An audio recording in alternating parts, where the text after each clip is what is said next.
Alright, here's a couple of easy ways to connect to Wi-Fi on your iPhone. You can swipe down from the top right corner to open the control center. Then tap and hold the Wi-Fi button and tap the little arrow to view available networks. Then choose the network you want to connect to, and if it requires a password, you'll be prompted for that next.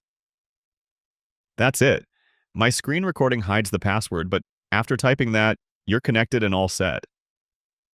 Another way to do this would be through your settings.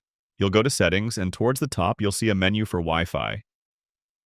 Tap that, and you'll see the network you're currently connected to, if any, and all the available Wi-Fi networks will be listed below. This is also where you could turn off Wi-Fi completely. Or I could view more info about the Wi-Fi network I'm currently connected to. I could, for example, tell my phone to forget this network if I don't want to connect to it anymore. Anyways, that's how you connect to Wi-Fi on your iPhone. Click that like button if this helped you and subscribe for more easy guides like this.